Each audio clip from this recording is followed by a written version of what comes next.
دا یاد ساتي که حج د بیت الله شریف کې یا عمره ته ځې نو دا به د الله رب العالمین د رضا دپاره په دې کې به ستا نور مقاصد مد نظر نه وي لکه بعضې خلک حج د بیت الله شریف ته ځي یا عمره ته ځي د هغه مد نظر د شیطاني وسوسې د وجې نه د ایماني کمزورۍ د وجې نه دای چې خلک به دا وایي چې دې خو په مخه ځي د خو ډېر حجونه وکړه د خو ډېرې عمرې وکړې خپلې پیسې ولګولې مشقت هم برداشت کړه او د اجر و ثواب په ځای په ده باندې د دا عمل وبال دی الله رب العالمین به ورله سزا ورکوي چې کوم عمل زما دپاره پکارو دا د بل نیت او بلې ارادې سره کړی دی د ده به په دې عمل باندې پکړ کېږي او دویم نمبر یاد ساتئ چې په کم پیسو باندې ته حج او عمرې ته ځې نو چې هغه د حلالو مال او دولتي د حرامو نه د رشوتونو مال او دولت را جمع کړی دی پردې ځمکې دې نیولې دي د سود کاروبار دې کړی دی انډر پلې دې کړي دي نور قسم قسم طریقو سره خلق دو نمبرې وکي مال او دولت را جمع کی مالدار شي حاجی سیب شي بیا دوه میاشتې بعد عمرې ته رواني جناب نبی کریم علیه السلام مبارک فرمای یو بنده حلال مال راواغس په هغه حلال مال باندې دی زی حج د بیت الله شریف ته دی د خپل کور نه راووته او لومبني قدم په خپل سورلې باندې کېښود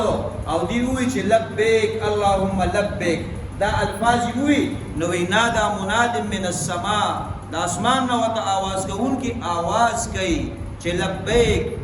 وسعدیک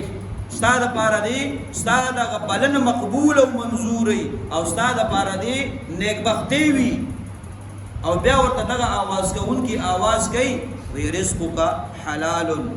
وزادک حلال ستا رزق حلال دی ستا سورلی حلال ده او ستا حج دا مبرور دی دا حج پتا باندې وبال نه دی د دې به اجر او ثواب تا ته میلاویږي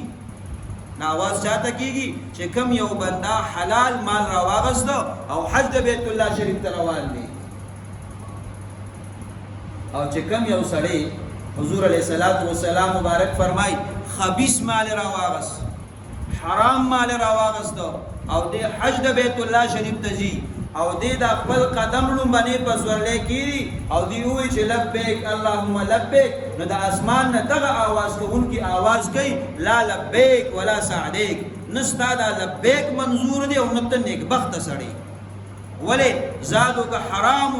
ستا د لارې چې څومره خرچ دی هغه حرام دی ستا سورلي دا حرامه ده ستا حج مقبول نه دی بلکې ستا حج پتا باندې الټا وبال دی تا ته به د دې سزا میلاویږي